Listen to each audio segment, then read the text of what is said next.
High guys, welcome back to your YouTube channel cousins vlog. അപ്പോൾ നമ്മൾ ഇന്നത്തെ video എന്ന് വെച്ചാൽ നമ്മൾ ഉണ്ടാക്കാൻ വേണ്ടി പോകുന്നത് ഒരു മത്തങ്ങ പായസമാണ്. അപ്പോൾ ഫസ്റ്റ് നല്ല പൊടിയുള്ള മത്തങ്ങ വേണം ഇതിന് എടുക്കാൻ.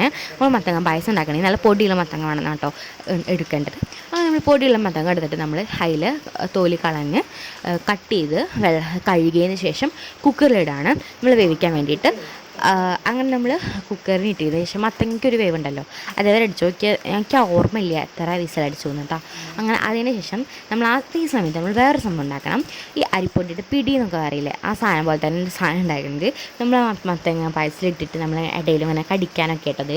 അതുപോലെ ഈ പായസത്തിൽ നമ്മൾ തേങ്ങാപ്പാലൊന്നല്ല ചേർക്കുക, നമ്മൾ എന്താ പറയുക, അരിപ്പൊടി വെള്ളം കേട്ടോ ചേർക്കുക.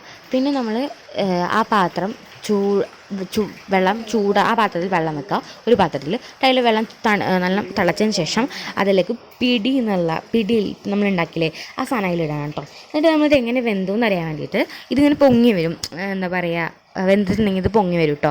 ഈ സാധനം പൊങ്ങിയിട്ട് വരും. അപ്പോൾ നമുക്ക് മനസ്സിലാക്കാം അത് വെന്തിക്കണമെന്ന്. ഓക്കെ, അങ്ങനെയാണ് നമ്മളിത് വെന്തിക്കണമെന്നൊക്കെ മനസ്സിലാക്കുക. അപ്പോൾ ഗൈസ്, ഇതാ നമ്മളങ്ങനെ ഇട്ടിട്ടുണ്ട്. അതേ സമയത്ത് തന്നെ നമ്മുടെ മത്തങ്ങ നന്നായിട്ട് വന്നിട്ടുണ്ട്. അപ്പം നമ്മൾ അത് നന്നായിട്ട് മിക്സ് ചെയ്യുകയാണ്. ഓക്കെ, അതേ ടൈമിൽ നമ്മളിവിടെ ശർക്കര ഒക്കെ ഒരേ ടൈമിലാണ് കേട്ടോ ചെയ്യുന്നത്.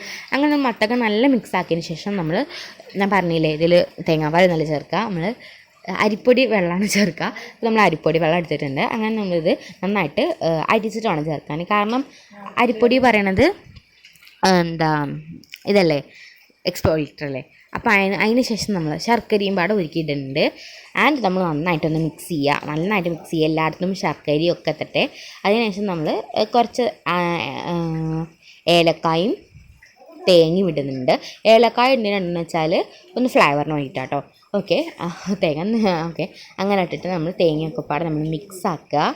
അപ്പോൾ ഗൈസ്, ഇത്രയേ ഉള്ളൂ നമ്മളെ പണി. അപ്പോൾ അതാ നമ്മുടെ അടിപൊളിയായിട്ടുള്ള മത്തങ്ങ പായസം റെഡി ആയിട്ടുണ്ട്. അപ്പോൾ ഇത്ര